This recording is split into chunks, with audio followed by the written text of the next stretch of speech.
eyayogedde yeyita namba emu. First of all, njagala okigambo kya namba emu kyosooka okijjewo. Because si gwe namba emu. Namba emu wa Kasolo bamuyita omukyala Grace Nandawula. Bwe yali yazimba naye essomero. Era balinga ku ssomero bonna. Gwe wali baasa w'essomero. N'olwalagana nnyo okulemesa omukyala Nandawula Grace. N'oweddirira omusajja we. Eyo si ye point. Point yange eri. Kuba ndabye abantu bangi toko gye boogera ku social media bla bla bla. Balekeredde okumanya Honorable Kasolo ki Minister of Finance gwe tulina.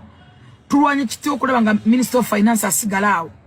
Twabadde tusuubira manifesto ya Honorable Kasolo okubeera nga ogipenetrating awo nga gwe omukyala. Nga gwe abeera second ku Kasolo. Because omwami wo watali gwe abeerawo. Nga gwe kiki ky'obadde olina okwogera abantu b'ekyotera kye bakusuubiramu. Era kye value ki speech yo ebeera ya nkirizo nnyo eri omuntu ali mu kulayira eri omwami we ali mu kulayira oba omwami wava okulayira ng'oyogera biki bye mugenda otandikirako na biki bye mutuuseko na biki we muli.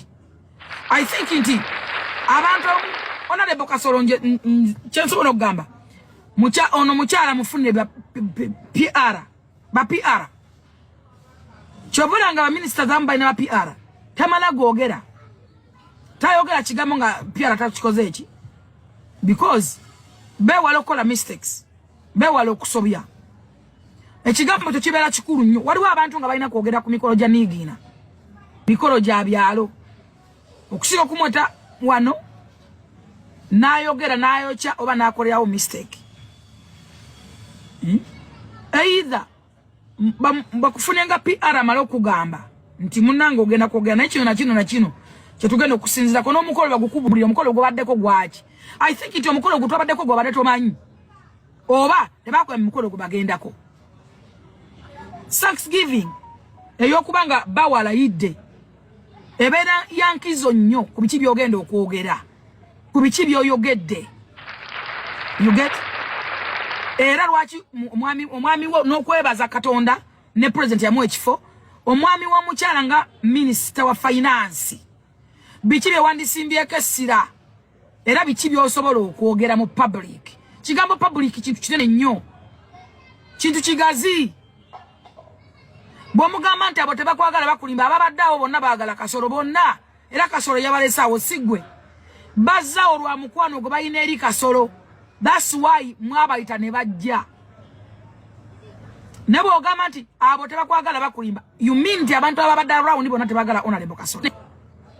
Eyo badde era abakyala mwenna muyigenge ebintu bye muyina okwogera kyobola abakyala bamu tebabaleta ku mikolo banyuma kubeera waka eyo kukuuma zifaamu kukuuma biyumba bya mbuzi lwa nsonga ki ti omuntu yeewala omuweta ajja kwokya ajja mulabisa ensi yonna ekyanyi omusajja gw'olina mu siraamu ekitali mu sitaani tekina na question mark.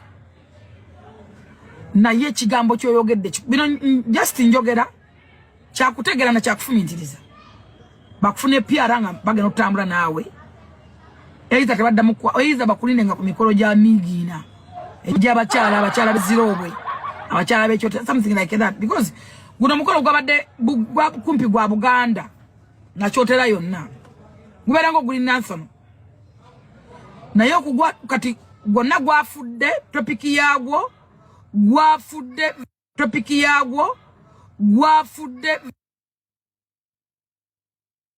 topiki yaagwo gwafudde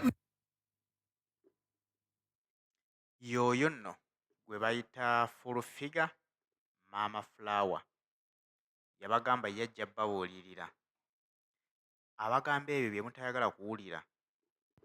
Mama Flower si musanyufu n'akatono alumbye mukyala wa Minisita Kasolo ng'agamba nti weeyita nnamba emu naye weerabidde nti gwe baakujja ku ssomero wali bbaasa.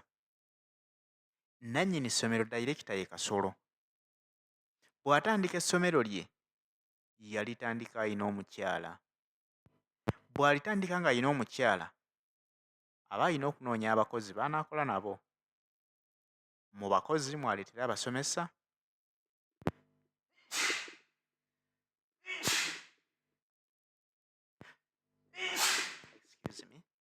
mu bakozi mwaleetera abasomesa, awo wennyini waleetera ne bbaasa. Bwe yeegomba bbaasa ayinza okufunamu obutakkaanya n'omukyala we gw'abadde naye, naye omukyala gwe wazaddemu abaana ne bw'oli wasa abakazi 10 n'obamuzzaako, asigala ye nnamba emu, asigala ye mukyala mukulu, era ekitiibwa kye kisigalawo nti ye maama w'abaana b'abakulu. So kati fulufiga atabuse n'agamba nti gwe yeeyita nnamba emu, manya levo zo, manya woogwa totwepankirapankirako. Akamanyiira ku kasibe ku nnappi zo, naye toddamu kujja ng'oyogera biboozi bitajja mu bantu. Manyanga emikolo kw'oyogerera na bigambo ki by'olina okugyogererako. Mukolo gwadde gwa kulayira, oli alayira kutuusa buweereza bulungi ku bannayuganda abaamulonda. Gw'otunyumiza biboozi byammwe bya mu kisenge. Wamma Maama Flower si musanyufu, naye ate nga bw'otunulamu okogamba nti mutuufu. Kubanga ezo emboozi z'okubeera nnamba emu, nnamba 6, nnamba mmeka tetwetaaga zimanya mu kadde kano. Twandyetaaze okumanya abalayidde bagenda kukolera ki eggwanga Uganda okulaba nga lidda ku levo ffenna kwe tulisuubira okubeera. Bagenda kumalawo batya obuli bw'enguzi ne munnayuganda asasula emisolo asobole okwenyumiririza mu bakulembeze be yalonda. Jjukira oyo yabadde minisita wa finance. Tomanya bakyasobola omuddiza ekifo ekyo. Gweyogera bwogezi bigambo birungi eri bannayuganda basikirizibwa okulaba nga bbawo bamwongera ekifo eky'obuvunaanyizibwa bamusapootinge busapootinzi.